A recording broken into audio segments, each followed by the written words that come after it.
welcome to this afternoon BIME session. I'm Vas, and I run a PR agency in London focusing on music and technology. And we're going to try and shed some light onto the dark side this afternoon on music PR and the future of music PR. So with me, I've got some of the best on this panel. So on my left, I've got Giorgia Taglietti. So she's head of communications and PR international at Sono Festival. Sono needs no introductions, is one of the leading electronic music festivals with events all around the globe, Sao Paulo, Reykjavik, Stockholm, Copenhagen, Santiago de Chile, Buenos Aires. Next to her, Chloe Melik. She's co-founder at Inside Out, a PR agency based in London. She represents artists ranging from Lady Gaga and Janet Jackson to Old J and Churches. And to my right, I've got Sarah Lowe, who works with artists such as Nick Cave and the Bad Seeds, The National, Thurston Moore, and Place to Bury Strangers, and Jackson Browne. So here we are, and we're going to try and shed some light onto what is music PR and where is it heading to. So I thought I did some research before chatting here, and I thought Wikipedia might be the best place to start. And according to Wikipedia, PR in general is the action of managing the information between an organization and the public. So more specifically, I suppose in music, that means managing the information between a client, that could be a record label, an artist, an event, and channeling that information towards the public, so music fans, gig goers, and artist fans. So I want to start with you, Sarah, and in your view, what do you think music PR is? What does it represent for you? What do you spend your time on mainly? I guess managing the flow of information and when it goes out and to whom it goes out and the time scale and the plan. And then more specifically, more practically, like, so who are your clients? Who would come to you and say, "Hey, I want to run a campaign"? So do you talk to artist managers? Do you talk to record labels? Who would be your prime Usually a label. Okay. Is it the same for you? Is it like in terms of like your clients? In terms of So what? hello. No. Hello. Oh, that's better. I think in terms of the role of music PR, I think the old school days where we used to go out and secure editorial pieces for artists has kind of moved on quite a bit from there, and the lines are quite blurred. I think we now spend a lot of our time, as Sarah just said, advising and helping forward plan on sort of what platforms are going to work best, what timeline's going to work best, when to roll assets out online, and kind of helping with the overview of a campaign, and that tends to take up probably just as much time or even more so than the old school idea of getting coverage in publications for artists, which is, I guess, what it used to be a lot more of. What I'm actually wondering is, like, in terms of like the actual clients, you feel you work more with directly with artists and artist management? Has this increased over the last 5 years, or you think still the old sort of like record label sort of model is still very present within PR? I think I was in-house at major labels, Sony and Universal, for quite a number of years, and that during that time it was definitely the old school model of things filtering through 5 or 6 different layers before they would get to you, the publicist. being an indie PR, I can only speak for myself over the last 5 years, it's definitely a more direct relationship. So you will be managing the label, dealing direct with the artist and manager, obviously speaking to your media, and then also, you know, the promoters and sort of everyone else. Do artists ever like get personally involved? Yeah, all the time. Apart from like the actual sort of content provision or whatever, like do they actually actively care about the process rather than the outcome? I think that, well, I have this conversation with quite a few of the artists that we work with. I think to be a successful artist sort of now, you need to be actively involved and you need to be aware of who your team are, what your team are doing, because all of those people are representing you to the wider world. And I have a direct relationship pretty much with all of the artists, you know, that I work with. I mean, by possibly a couple of sort of the bigger US names who obviously have kind of more of a team.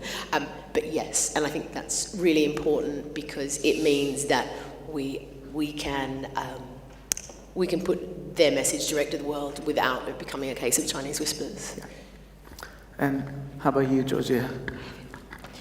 Well, basically my figure is a bit more complex in terms of what I represent, because of course, as we discussed before, preparing the panel, I have been working with Sonar since the second year, and I'm always been in-house, and I also have been kind of traveling through the classic model of PR and international media, accreditations, which is something that you don't have to deal with, thanks God, but I had to deal with, and so you have various scenarios in front of me that I have to juggle with. One is the relationship with journalists that attend the festival, one is to pitch the media, any kind of new media also right now, to talk about the festival. I have to have and I deal with the artist PR that attend the festival, so I actually end up talking to them too, if their artists are playing at the festival. And then the final is that naturally and gradually, because of my kind of techie nerd side of me, I am now the head of the digital social media platforms at Sonar since the beginning. So by saying this means that when you have a festival like ours and it's in Spain, so not in England or in the UK, you have to do a bit of everything, and you don't have a scenario in which you have one person dealing with artists and one person dealing with clearances, one person. So we do a bit of everything, meaning that maybe I get a bit more international view of it because I have to deal with everybody, and at the same time you have to deal with different sides of PR by knowing that I do PR with the PR at the same time by doing the classical ones. I like that situation because it gives me the opportunity to have a kind of the big picture. And that big picture scenario helps me understand what other countries do also instead of only the UK, and also maybe to learn some tricks and bits and pieces that help me also advance either in terms of social media, either in terms of there's no such thing as traditional media, but they still are there anyway. So speaking of traditional media, very recently have been seismic changes in media. So for example, very respected Pitchfork Media have been bought by Condé Nast. So it's a massive publisher that publishes Vogue among others, and Wired magazine. And another important development has been the fact that NME, one of the most traditional British music magazines, has become a free magazine that you can get anywhere, like in a metro station, and that has led to the fact that the distribution has grown exponentially from about, I think last year there were around 13,000, and now there are over like 300,000. I'm going to start with Chloe. How does this affect your work?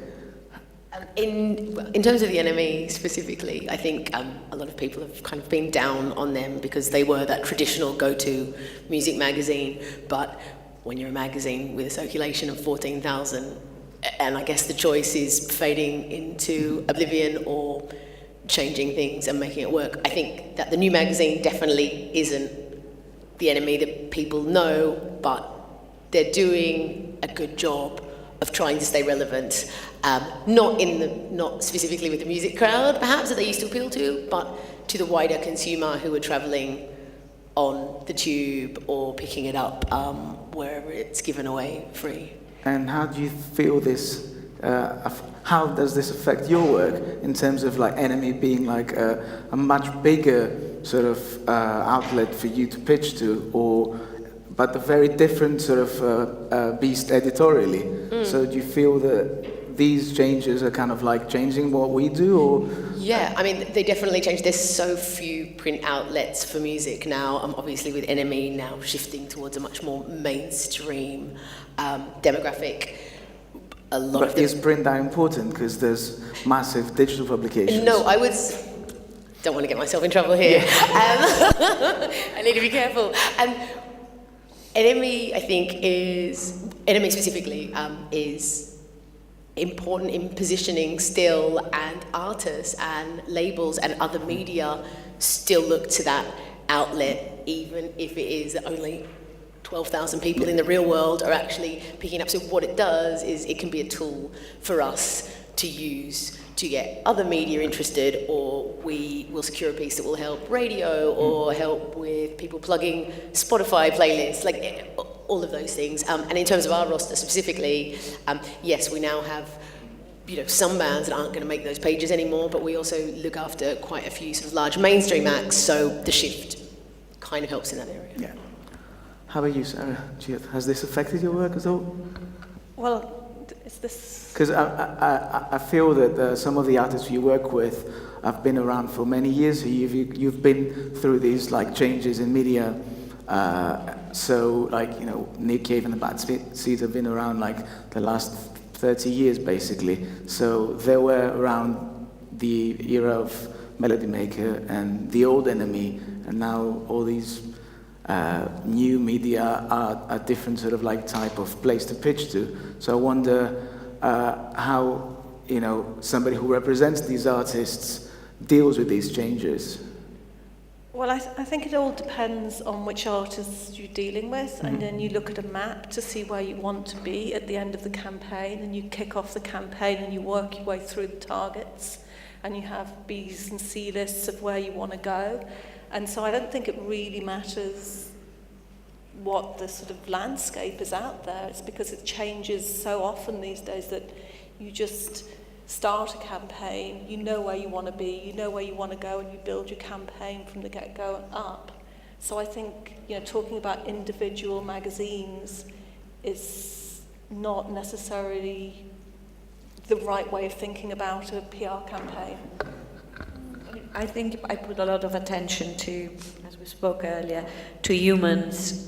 That actually, there's still a very human factor related to PR, in which your personal relationships with people in the music industry or in the media industry you have been building for the last 20 years. And I think that quality of relationship that's still very valid. I think that things like LinkedIn has helped me a lot to kind of build structurize my networking capacity. And the only thing is, I think that also social media have been offering me the way to kind of PR individually to journalists the straight way, without thinking which asset they represent. And I think that this human side is still there. So in a way, that's still one of the basics of the PR work. Sure. But I wonder, for instance, like when you have like massive technology giants such as Apple creating effectively like a radio station with Beats One, does this actually in the long run affect PR and journalism in turn? Because you essentially have a technology company that calls the shots, as opposed to a traditional media organization that has got its own like rules and set of rules and regulations. So I wonder, will that like change something, or is business as usual? The artists hold the power. If they want to give an interview, and they want to give one interview in a territory, you find the correct place for that interview to be. I think whoever's, shifting the units or has the biggest readership, I don't think it matters, because if it's the wrong title for that artist, it's not the right place to go. I think, so going back to what Sarah said earlier about the sort of shifting landscape, a good PR is always going to be able to find the right fit and not get hung up on a specific publication or something like that. I think the interesting thing with Apple, just sort of having sat in a few meetings recently, is that it is tied up with sales. So all of a sudden, radio playlist, not to get too geeky, but where a song premieres on which radio station can now be influenced by sales departments in labels who want window space for that artist on iTunes. And that's kind of an interesting conversation that I haven't seen it sorted out completely yet, but obviously the artist selling units is a good thing, and we all want that, but it is interesting. I think it will be interesting to see how that... So essentially journalism translates into sales? No, I didn't say that. I didn't say that at all. I just think it's an interesting shifting landscape. Yeah. But it's not only that. I think that, as I said to you earlier, for me, Apple and Apple, Spotify, these are, especially in the case, the two giants, Apple and Spotify right now, because of the editorialization of their platforms, they become creators. So they actually say what they think about what they sell. By saying what they think about what they sell, they become media. So they actually speak to people with the language they like, which is the so-called playlist effect. And plus, they have this kind of familiar brand to you that comes with your app and with your mobile and with your entourage. So I think that literally I started pitching those companies as much as I pitch media. And I think that because you want your artist or your brand to be present in the platform as much as you use the platform to create playlists. So I think it's what you said before, is like it becomes a little bit of a marketing positioning plus a PR plugger. I think that people have always looked to media outlets for their cultural edit anyway. Maybe it used to be picking up a copy of whatever magazine it was. Now other players have come into the market and they are helping people decide what they want to read, and I don't think that that's necessarily a bad thing. It's just a different thing. So moving on, I wanted to ask you guys, what are the tools that you use? So first in terms of social media platform, and secondly in terms of, like email marketing tools, or what are the types of tools you use to do your job, basically? So I'll start with Sarah. Well, I think the first thing when launching a campaign is to have a really strong image that reflects where you want to be and how you want the campaign to look, so it creates an image from the get-go. And then the second and most important tool is the first press release that goes out, whether it be about a show or an album or an appearance or whatever. It has to be right, it has to be worded the right way, it has to suggest the right mood for what the artist wants to portray, and it has to be the message the artist wants to stick to for the whole campaign, because that message will get cut and paste, and that'll be the tone of the campaign from the get-go. And then, in turn, do you distribute this press release via email, do you put it in the post, do you put it on, so I don't know, like that. Some people still do that. So I'm just trying to sort of decipher which are the actual sort of like platforms that somebody who would like to run their own PR campaign would be able to use in order to reach the goals. Well, I think at the get-go you sort of identify the key targets and you give them a heads up for when you're going to go out with a press release and and an idea of what the information is going to be, so they're ready and waiting, and don't go early, but they know that it's coming and they're primed to use it. And then I think I do a mass mail out, like a key, you know, to all the freelancers. Do you still talk to people on the phone? Absolutely. How about you guys? I think it's still exactly what you just mentioned earlier. It all still boils down to relationships, and I think there was a time where, and I probably shouldn't admit this, where you could send out a press release to 500 people and it would be picked up and it would run everywhere. Now, for the majority of artists, obviously there are a few exceptions, it doesn't work that way, and it's about having relationships with people and people respecting what you say and what you do and how you operate, and it's still about finding interesting angles and ways of introducing things that are going to capture people's attention, which I think is what it's always been. On my side, I work on all platforms because I'm lucky enough to kind of be able to handle the social media. At the same time, I decide what to do on the media side. So what we do is a mix.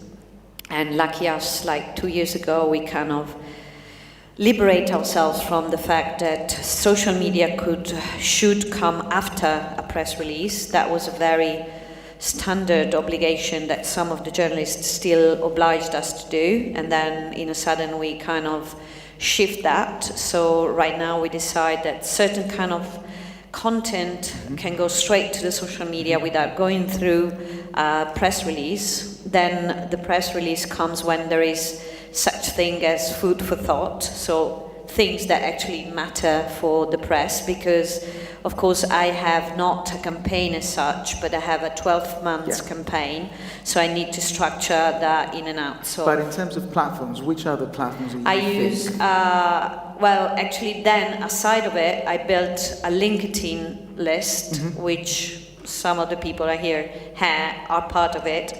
I have something like 7,000 contacts in LinkedIn. I filter into a mailing list of mine, which is my personal PR. That works really well. It's for the industry, and it doesn't have any images, any photos, any reds, any colors, and it's just an email. But it's basically built for the industry to know what Sona does in terms of industry information. And so it's basically, I play with every single channel for the audience I go to. So the public, public is social. Some of the press is like 5,000 international journalists we have. We send out a mailing list, but then for example, there's a very practical example. We gave the exclusivity of the information about South American to Billboard the day before yesterday. They released it 24 hours before everybody else. And, you know, I wonder why, but some of the people that normally don't publish this because they already knew about it or they didn't want to publish, picked up the information that Billboard published before I sent out the press release. So that's another thing that makes me think that there's lots of ways in which you have to play and juggle to get some information out and tease the curiosity of the people that get it. And how do you guys target younger audiences? We did a Snapchat campaign, and as far as younger journalists, I talk a lot with platforms such as NTS or people that are actually doing indie parrot or website online things, because I think there will be the future moguls in lots of ways. So I think that they will talk to us very soon on a different level. So I actually want to talk a bit about streaming, and I know this has been briefly mentioned before, but how do you guys feel streaming has affected music PR? So for instance, like there's an agency in the US called Digmark that specifically targets Spotify playlist owners, and and I think there's an emerging trend all across the globe, like agencies really trying to keep up with the changes. So how does this affect your work? I mean, does anybody want? Well, I think obviously streaming now affects the charts, so it's become a lot more integral to campaigns, because you can sell a really decent number of singles via iTunes and other digital platforms, but if you're not getting the streams all of a sudden, and I think labels really had a bit of a rude shock with this, you go in on a certain level and you just drop straight out. So from that point on, it's obviously become even more important. I don't know, in terms of PR, I think that the lines of what PR is are now just completely blurred, as are sort of all of the various roles within the industry. So while we don't pitch specifically for that, we do find that PR, in the way it helps radio pluggers go in and secure playlists, can help provide ammunition for people who are plugging streaming playlists and things like that. But we're not specifically involved in that. Do you guys want to add anything? Well, we are very much involved in that, because I think, well, this year we closed a deal with Culture Box and France Télévisions with the live streaming show, and for a festival that it's probably the hugest deal I've done so far, because it reaches so many people, and basically the fact is that there's no such thing as budgets to stream your festival by yourself.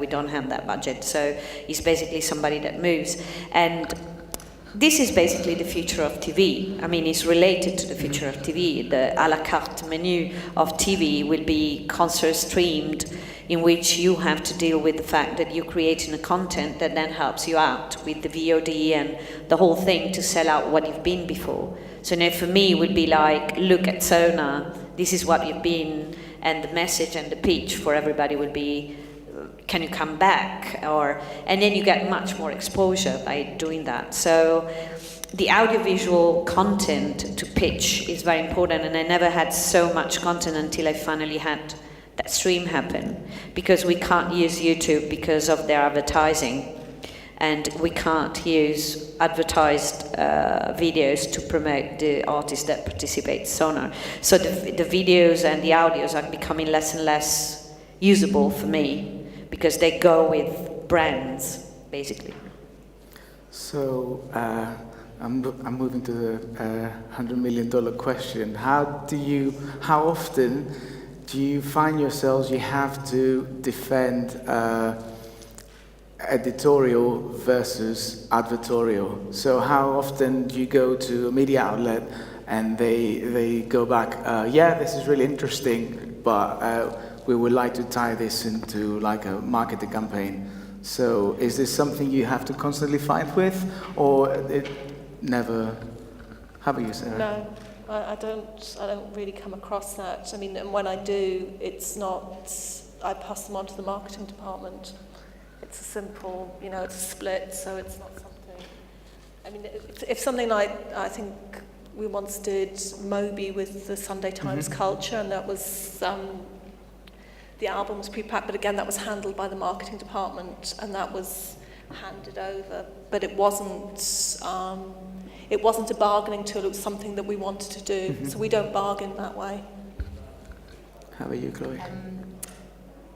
Yeah, I mean, we don't go after advertorials. That's kind of not a conversation that we have, but what we, as this My question was how often the journalist or the editor will come back and say, well, this is interesting, but... Oh, I mean, without not all that often. I don't think journalists necessarily work that way, but what we're finding is that there are actually other opportunities via marketing conversations where that may be going on anyway, and what we can do is introduce and tie up a whole package deal, something that we may not have had editorial coverage on, just by working in sync with the people who are having those conversations, and that actually can work really, really well. It's kind of did something with Bauer recently that worked out brilliantly, and we wouldn't have had all of that editorial coverage if we hadn't teamed up with the marketing department to get it done. Well, I always represent both of them. Here, the multifaceted people. But yeah, I come across that conversation more and more. It's the monetization of the coverage is something really, really relevant that I think all the festivals come across, because we are the ultimate offline event, and you know, all the people want to have your banners, your budgets, and we don't do press trips, we don't have a big budget, and we try to manage the big budget in a way that it's organically well done, meaning if it's worth it, we certainly have a budget for it. But I don't understand particularly, and they know, I mean, everybody knows my position on it, so it's not a secret, but I don't understand how I can be relevant only because I spend money. So I think that less and less people, because also there is this over-positioning of festivals. There's so many festivals. You have to compete by saying, I bring you over to Barcelona, or I buy your banners, or how much money has this guy spent? And I still, for a very idealistic way, I still think that what my festival represents it's a very good thing, and that literally a music journalist that is interested by the music we represent, which is basically electronica. I don't pretend indie media to cover me, but I think that the media that are into the electronic culture know what Sonar is, have a certain opinion about it, and they should be interested in covering or previewing it besides marketing decisions. So let's move on to the actual campaign. So you just start working with a client. So what do you ask the client in the first meeting? So when you're planning out the campaign, how would you extract all that information that is necessary to have in order to work with someone? I don't know. Whoever wants to take it. I guess you start with the release date and work Okay. backwards, and then you need to make sure all the tools are in place by certain weeks, which is usually 12 to 14 weeks in advance of a release, and making sure that everyone understands what needs to be delivered and by when, I think is the first step. What do you think is the most challenging thing within that conversation? Is there something that people fail to deliver, especially if you work with with smaller acts, that people aren't professional enough, or it's just a smaller team? Do you think? I mean, often I had problems with having professional enough assets on time delivered, or just an example. Is there something that a recurring trend that? I guess videos have traditionally been usually delivered late.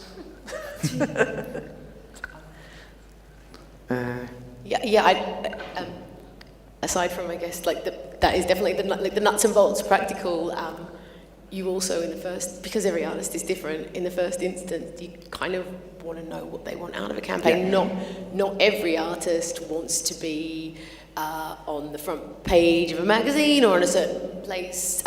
Everyone has different aspirations, artistically and creatively. So I think when you're kind of creating a bespoke campaign, it's just getting to know what the artist wants out of what you're working on, which can often change quite a few times during the course of a campaign.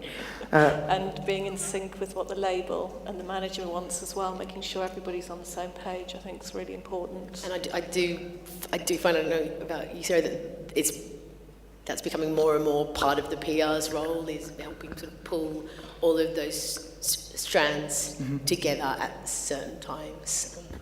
I was wondering, all PR is usually centered around an album release, a video release, an event. Do you think that this is a sustainable model? So they're always kind of focusing, because obviously an artist is a multifaceted personality, but you always have to focus on a product. So I was wondering is this a challenge that PR faces, or is this all fine and we can just continue pushing similar products to the media? Well, there's a value to media, isn't there? And there's also a value to keeping your artist out of the media, so that when you put them back in, they're more likely to get on the front page. So if an artist is constantly in the media, it's losing value every time.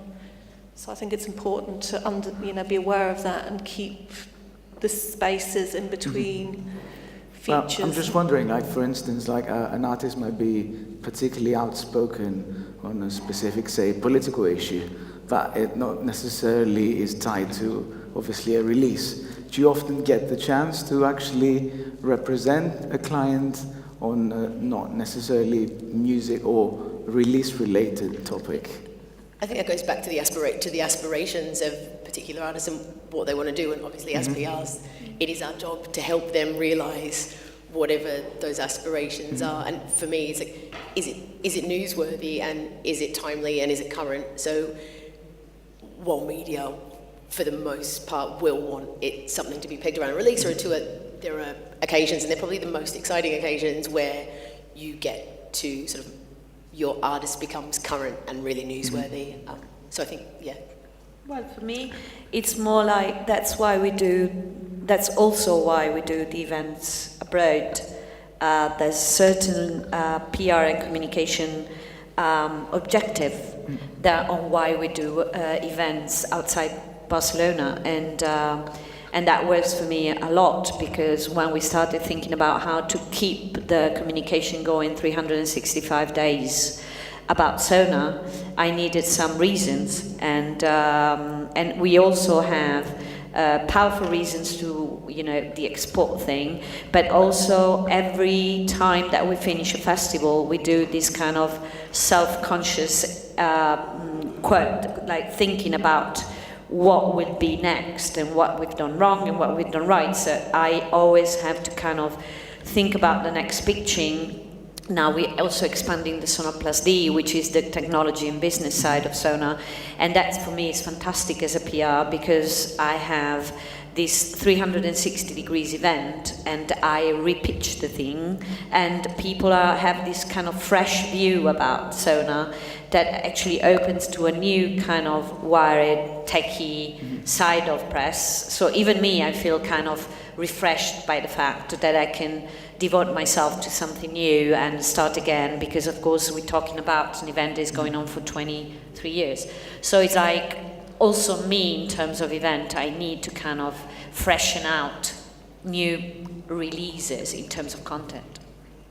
So I wanted to ask you, starting with you again, you've been promoting Sona to many territories over the last, as you said, 23 years? 23 years. Yes. So what are the differences between media in various territories? Do you feel some are more reactive, some are less reactive?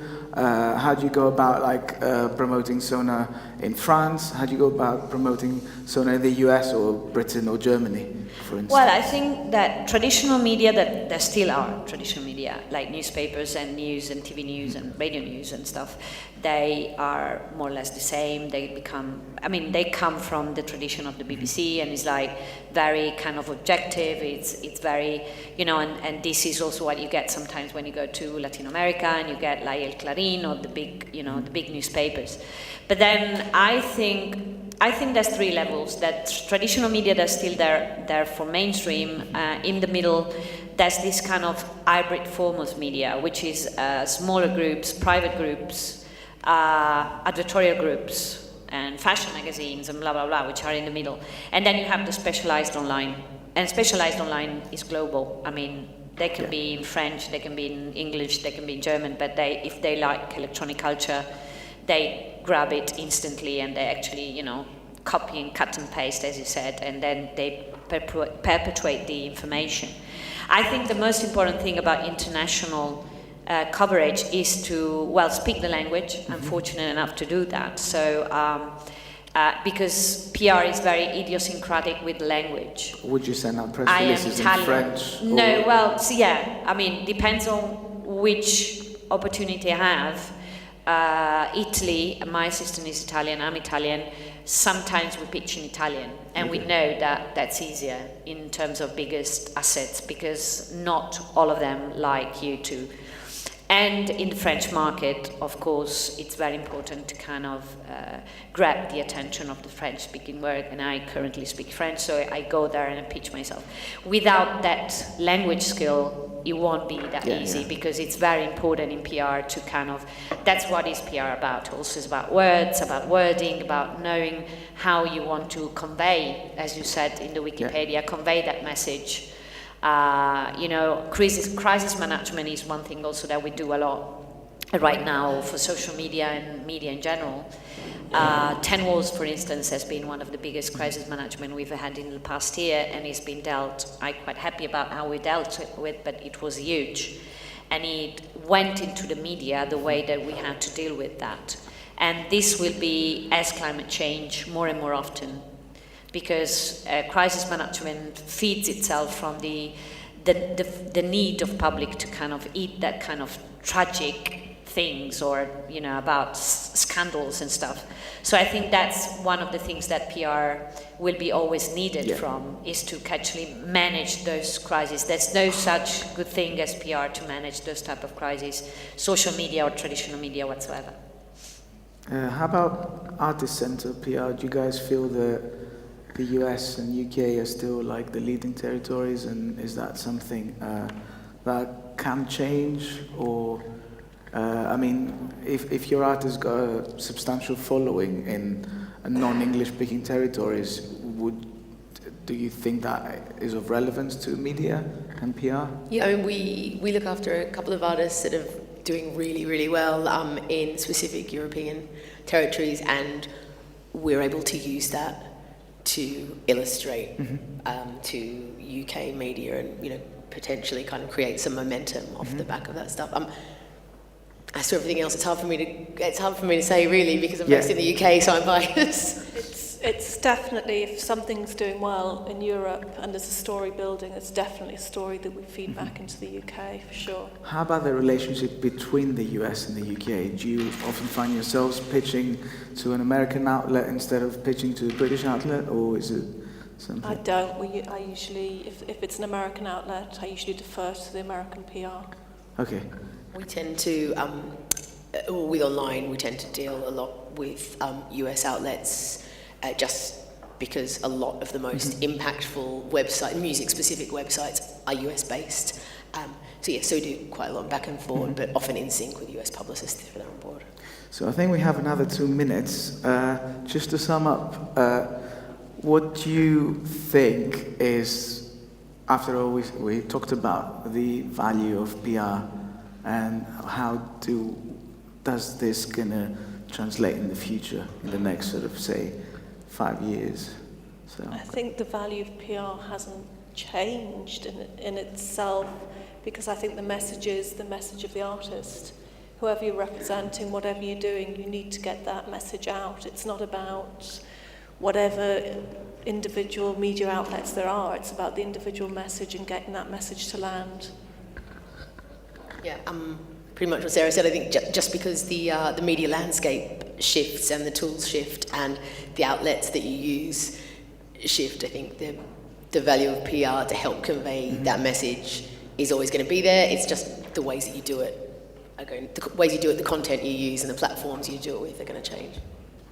Well, I think that the most important thing is that because everybody thinks that they can speak to the public directly via social media, and they get actually quite burned out of their experience to do so without filtering the message or without thinking about it. When you're a public person or a public brand, the value of PR is more and more valuable with the social media landscape, because literally there's not the right way to talk to public directly without thinking PR-wise, because there's something in between that has to stand and kind of know how to filter that language. And I think that the PR skills does this work, even if, and when it's not noticed is when it's the best. And we spoke earlier about the power of PR for politics, for instance, right now, which is huge. And, you know, I think that's something that we have to consider, not only for us as music, but in general in culture. is still the value of speaking to the public the right time with the right words. Brilliant. Thank you very much. I was wondering whether anybody has any questions. We might be able to squeeze in one or two. So, is there anyone who wants to ask anything about music PR?